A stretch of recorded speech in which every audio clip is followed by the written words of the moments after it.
Okay, welcome back. It's Rusty's Rustic Pantry, and we're back with our semi-experiment doing a pork prosciutto. It's been 1 month. The pork has been in salt cure with a mixture of Prague powder #2 and salts for exactly 1 month. Went in on the 1st of October. It's now November. So it's had a 30-day cure. It weighed originally 8 kilos, more or less bang on the dot. So we've left it in there for about 30 days for the salt and the nitrates to absolutely penetrate through the meat.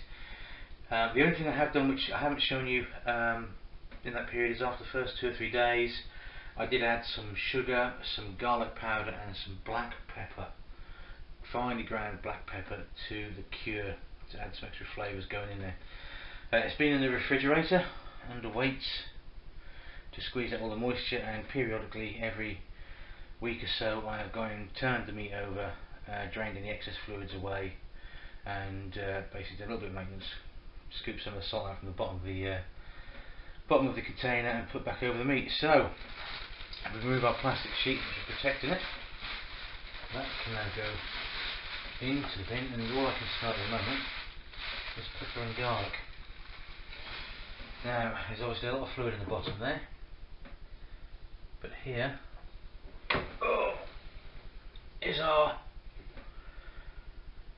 leg of pork. Now you can see how thin that's gone now while it's been underweight, and that now is actually very, very firm indeed.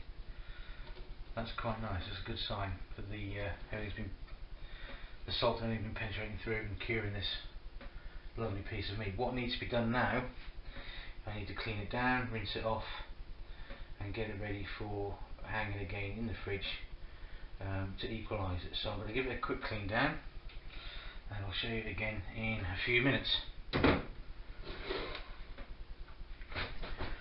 Okay, now that all the excess salt has been washed off and just given a bit of a pat down and a dry off, also trimmed off 1 or 2 little bits of meat that are hanging off, give it a bit more of a uniform shape and reduce the risk of any spoilage later down the line. And the next stage for this is to basically equalise out the salts throughout the meat. So this is going to hang now in the fridge rather than being in the cure. It's going to hang in the fridge for a couple of weeks, maybe a little bit more, to start the drying process, and also to let the salts equally distribute themselves throughout the whole of the meat.